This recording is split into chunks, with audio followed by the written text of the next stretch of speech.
Hey guys, Amit here from PhoneRadar and you're watching the review of the Yuphoria Android smartphone. The Yuphoria is the newly launched smartphone from It is not an upgrade from Eureka, but a variant that's priced lesser and has no matching specs. There's a different set of competitors it stands against, and the assembling of the device in India makes it a favorite for many already, even before the sales have actually begun. Now we are sharing an insight in this video on how it performs in the real world. First off, for the screen size of 5 inches, this isn't a compact device.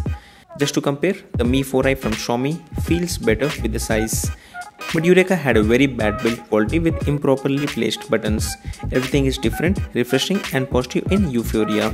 The metal side frame of the device hosts chrome buttons with an arrangement of power buttons between the volume rocker buttons.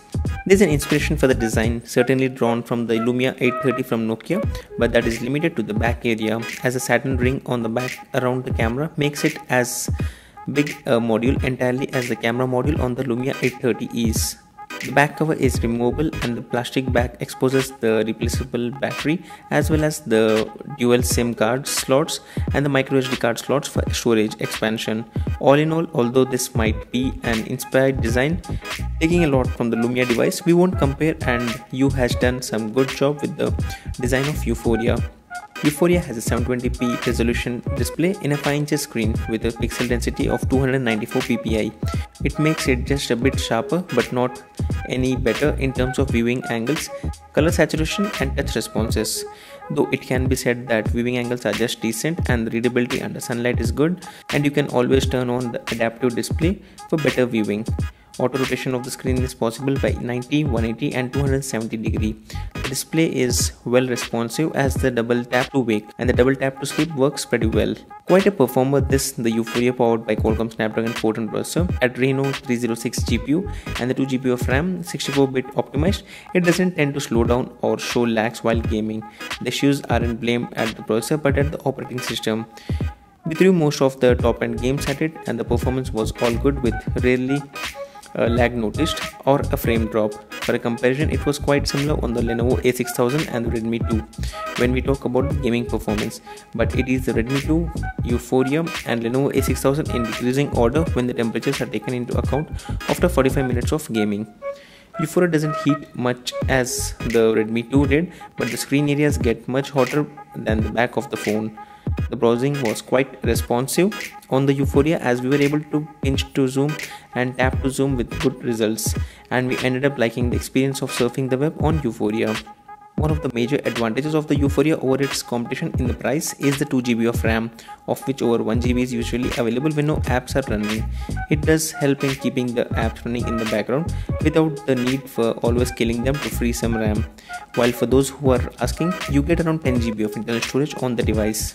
The Android 5.0 Lollipop based Cyanogen OS 12 is what one can call a strong reason for people to buy this smartphone. The theme store on Cyanogen is what you like if you are a fan of themes and likes to customize the inside looks of your smartphone. While talking about the OTG, the device, or more appropriately the Cyanogen OS on Yuphoria, doesn't support the OTG yet, but we hope that the company may offer it in the future OTA updates. There's an 8-megapixel camera on the back of this device with the LED flash located on the Saturn ring around the lens. While the capture quality is good and as expected for an 8-megapixel shooter, it isn't able to beat the capture quality of the Redmi 2's camera. This is much comparable to the cameras of Lenovo A6000 on the brighter light, but on low light conditions we struggled a lot to focus on the objects. The problem with Cyanogen's camera app was its speed. The focus is noticeably slow and at times focus doesn't get set at all.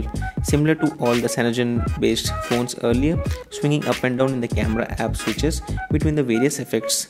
The exposure and color reproduction is never the same, and you might sometimes notice a washed out capture or sometimes oversaturated. With a 2330 mAh of battery, that is not very much different from the competition. It struggles to get you through the day if the screen on time exceeds 3 hours 30 minutes, else for a standby this is very good for a regular usage. The device was getting heated up on video calling using Skype and the battery drain was too quick during that time. For a normal user who is more into calling, needs a neat interface and does occasional browsing, Yuphoria can easily last for over a day. This is one such competitive range, that's 6,000 rupees to 9,000 rupees, and Yuphoria sits right at the top alongside a couple others. Lenovo A7000, A6000 Plus and Redmi 2 have a tough contender with Yuphoria, as this is a perfectly built device with good internal specs, though the camera and battery department don't hold an edge here. U has made sure there are no woes around the RAM and the storage availability, and the symmetrical design with a good display makes it much better than the rest. This was the review of the Yuphoria Android smartphone, which is available at a price of 7,000 rupees on Amazon.in. You can check out the link in the description area to know more about the same. This is Amit signing off, and I hope to see you guys in the next video. Don't forget that we will be coming up with the LG G4 and the Samsung Galaxy S6 review in the coming weeks. If you like this video, don't forget to add a thumbs up and stay subscribed to PhoneRadar for more videos. Thank you.